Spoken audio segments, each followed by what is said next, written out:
नमस्कार, KP news 24/7 में मैं मानसी रंगदल आपके साथ 6 बजे के समाचारों में। पहले नजर डालते हैं मुख्य समाचारों पर। गुरु नानक जीरा प्रबंधित समिति के अध्यक्ष बलबीर सिंह ने कहा, समिति इस कठिन दौर में सेवा कार्य जारी रखेगी। कर्नाटक में रोज कम हो रहे कोरोना के नए मरीज। बेंगलुरु में सांसद से मिले व्यापारी, बाजार खुलवाने की मांग। स्तंभों को गिनाकर पीएम मोदी ने कहा, दुनिया को भारत में निवेश करने के लिए आमंत्रित करता हूँ।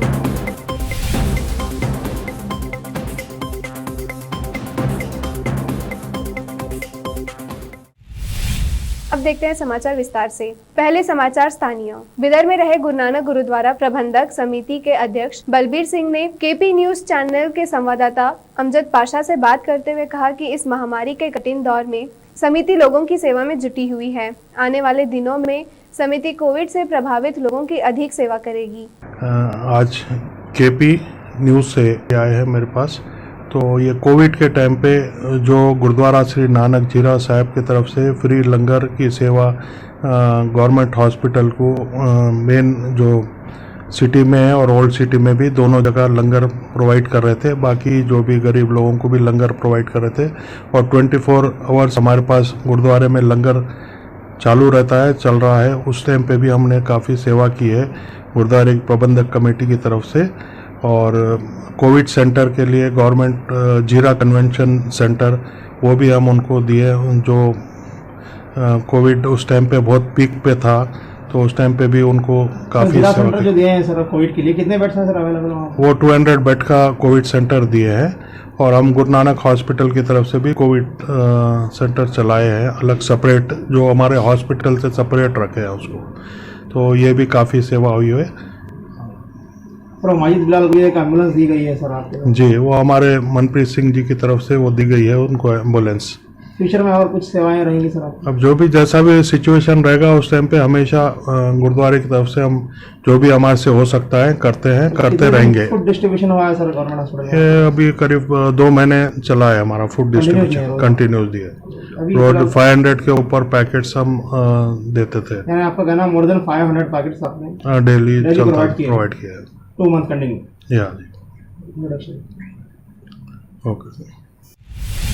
देखते हैं समाचार राज्य के। कर्नाटक भाजपा के वरिष्ठ मंत्री के.एस. ईश्वरप्पा ने स्वीकार किया कि पार्टी में ही कुछ लोग मुख्यमंत्री बी.एस. येडियुरप्पा को मुख्यमंत्री पद से हटाना चाहते हैं। उन्होंने कहा कि इसके बारे में पार्टी आलाकमान ही निर्णय लेगा।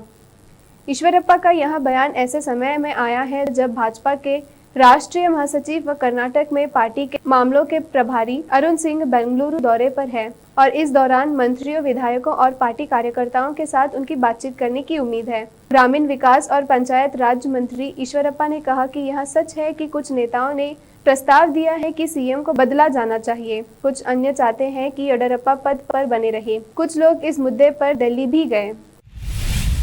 कर्नाटक में कोरोना संक्रमण के नए मामले मंगलवार को 5041 रहे। वहीं 14,785 मरीज स्वस्थ होकर घर लौटे। राज्य में कोरोना के कुल एक्टिव मामले 1,62,282 रहे। वहीं रविवार को संक्रमण से 115 लोगों की मौत हो गई। राज्य में पॉजिटिविटी दर 3.80% रही। स्वास्थ्य विभाग के अनुसार बेंगलुरु शहरी जिले में 985 नए लोगों में संक्रमण की पुष्टि हुई है। यह 16 संक्रमितों की मौत हो गई। वहीं 2,818 मरीज स्वस्थ होकर घर लौटे।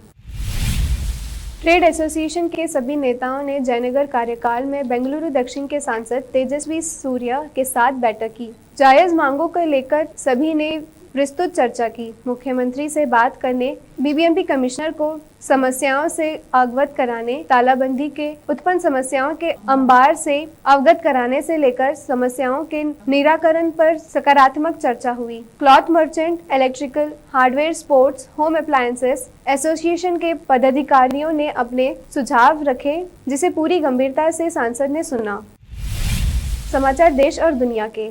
प्रधानमंत्री नरेंद्र मोदी ने बुधवार को भारत को सबसे बड़े स्टार्टअप परिस्थितिकी तंत्रों में एक बताया और वैश्विक निवेशकों को भारत में निवेश के लिए आमंत्रित किया। प्रधानमंत्री ने यह भी कहा है कि देश में कोरोना महामारी के कारण उत्पन्न बाधाओं के बाद अब स्वास्थ्य सुविधाओं और अर्थव्यवस्था को दुरुस्त और तैयार करने की जरूरत है। स्टार्टअप क्षेत्र पर केंद्रित विवाटेक सम्मेलन के 5वें संस्करण को संबोधित करते हुए प्रधानमंत्री ने यह भी कहा कि भारत और फ्रांस व्यापक विषयों पर साथ मिलकर काम कर रहे हैं और यह समय की जरूरत है कि दोनों देश इस साझेदारी को आगे जारी रखें। देश में कोरोना वायरस के नए मामले कम होने और कोरोना से ठीक होने वाले लोगों की संख्या लगातार बढ़ने की वजह से देश में एक्टिव कोरोना केस लगातार कम हो रहे हैं। केंद्रीय स्वास्थ्य मंत्रालय की तरफ से जारी किए गए आंकड़ों के अनुसार पिछले 24 घंटे के दौरान देश भर में कोरोना वायरस के एक्टिव मामलों में 38,692 की कमी आई है और अब देश में 8,26,740 एक्टिव कोरोना केस बचे हुए हैं, जो 71 दिन में सबसे कम एक्टिव मामले हैं। स्वास्थ्य मंत्रालय के अनुसार पिछले 24 घंटों के दौरान देश भर में कोरोना वायरस के 67,208 नए मामले सामने आए हैं और 1,03,570 लोग ठीक होकर अपने घर लौटे हैं। हालांकि 24 घंटों के दौरान देश में कोरोना वायरस की वजह से 2,330 लोगों की जान गई है। देश में अब तक कोरोना वायरस के कुल 29,70,313 मामले दर्ज किए जा चुके हैं, लेकिन इसमें 2,84,91,670 लोग पूरी तरह से ठीक हो चुके हैं, यानी कोरोना वायरस से रिकवरी की दर 96% के करीब पहुंच चुकी है। देश के जिन राज्यों में कोरोना वायरस के ज्यादा एक्टिव मामले हैं, उनमें सबसे आगे कर्नाटक, महाराष्ट्र, केरल, तमिलनाडु तथा आंध्र प्रदेश है। देश के अन्य राज्यों में मामले काफी हद तक कम हो चुके हैं। देश के पुनर्निर्माण की शुरुआत तब होगी जब पीएम मोदी अपनी गलतियां स्वीकारेंगे। राहुल। कांग्रेस के पूर्व अध्यक्ष राहुल गांधी ने कोरोना महामारी के दौरान सबसे ज्यादा गरीबी भारत में बढ़ने संबंधी एक रिपोर्ट का हवाला देते हुए बृहस्पतिवार को केंद्र सरकार पर निशाना साधा और कहा कि देश के पुनर्निर्माण की शुरुआत तब होगी जब प्रधानमंत्री नरेंद्र मोदी अपनी गलतियां स्वीकार करेंगे और विशेषज्ञों की मदद लेंगे। उन्होंने एक रिपोर्ट साझा करते हुए ट्वीट किया, यह भारत सरकार के महामारी कुप्रबंधन का परिणाम है, परंतु अब हमें भविष्य की ओर देखना है। कांग्रेस नेता ने कहा, हमारे देश के पुनर्निर्माण की शुरुआत तब होगी जब प्रधानमंत्री अपनी गलतियां स्वीकार करेंगे और विशेषज्ञों की मदद लेंगे। नकारने की मुद्रा में बने रहने से किसी भी चीज का हल नहीं निकलेगा। अब समय एक छोटे से ब्रेक का। देश और दुनिया भर की खबरों के लिए देखते रहिए आपका अपना टीवी चैनल केपी न्यूज़ 24/7।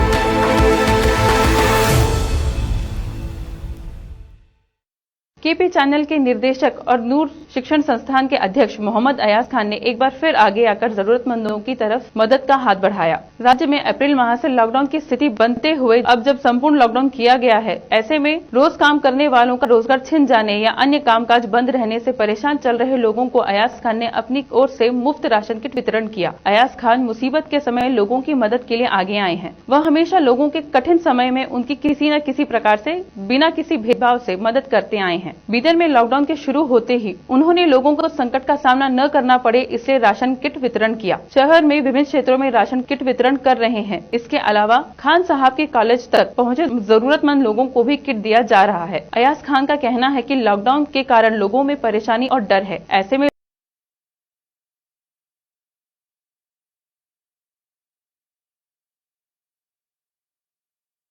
आपका अपना टीवी चैनल केपी न्यूज़ 24/7।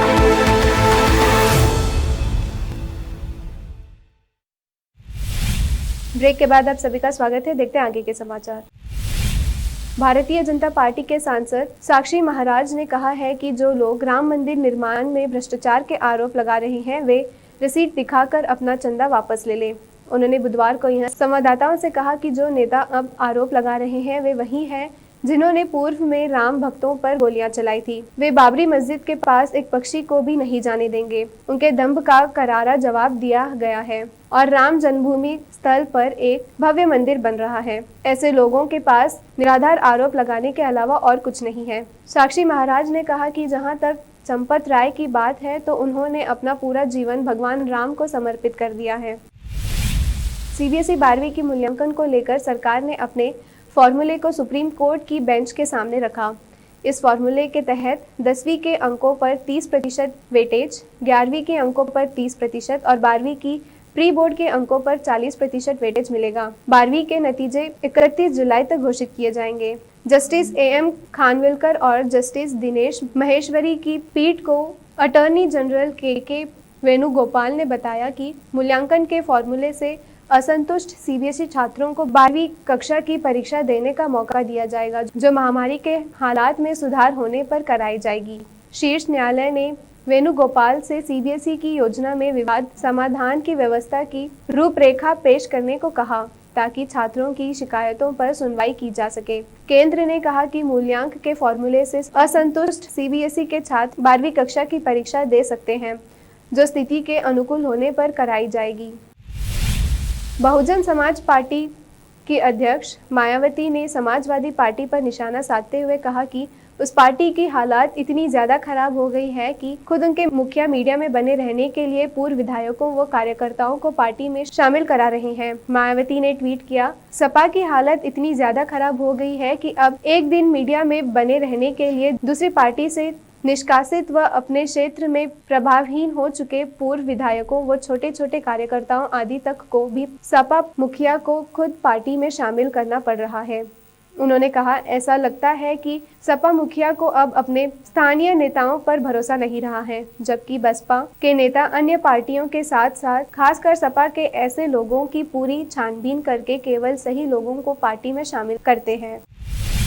चीन ने 3 अंतरिक्ष यात्रियों को बृहस्पतिवार को अपने निर्माणाधीन अंतरिक्ष स्टेशन के लिए रवाना कर दिया, जहां वे 3 महीने तक रहेंगे। 5 साल में चीन का यह पहला मिशन है जिसमें उसने इंसान को अंतरिक्ष में भेजा है। ये अंतरिक्ष यात्री अंतरिक्ष यान शेंझो 12 में सवार है, जिसे उत्तर पश्चिम जिगुआन प्रक्षेपण केंद्र से सुबह 9:22 के कुछ देर बाद प्रक्षेपित किया गया। इस यान को लॉन्ग मार्च 2 F रॉकेट के जरिए प्रक्षेपित किया गया। ये 3 यात्री निये हैशोंग, लियो बोमिंग और तांगा होगबो है। अंतरिक्ष स्टेशन के निर्माण के दौरान अंतरिक्ष यात्रियों को लेकर जाने वाला यह पहला चीनी मिशन है। चीन अंतरिक्ष स्टेशन के अगले साल तक तैयार होने की संभावनाएं हैं। समाचार फिल्मी नगरी के बॉलीवुड एक्टर बॉबी देओल ने अपने बेटे आर्यमन के बर्थडे पर एक फोटो शेयर की और विश किया, लेकिन ये फोटो इंटरनेट पर वायरल हो रही है। आर्यमन को देख लोगों को यंग धर्मेंद्र की याद आ गई।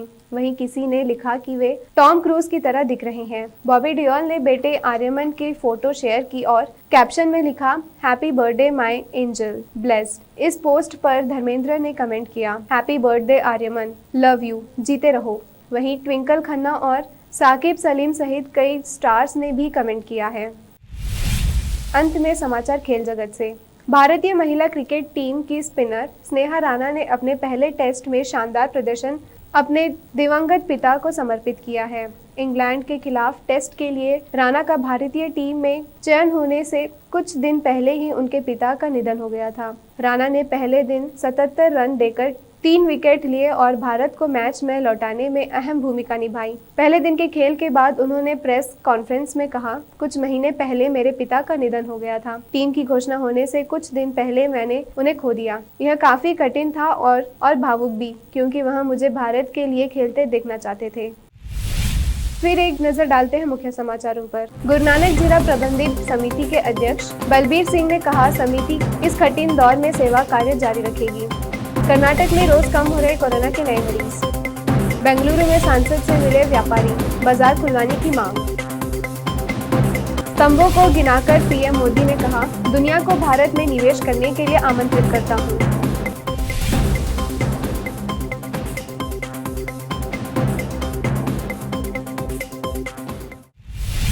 केपी न्यूज में फिलहाल इतना ही। देश प्रदेश के समाचारों के लिए जुड़े रहिए केपी न्यूज 24/7 के साथ। धन्यवाद।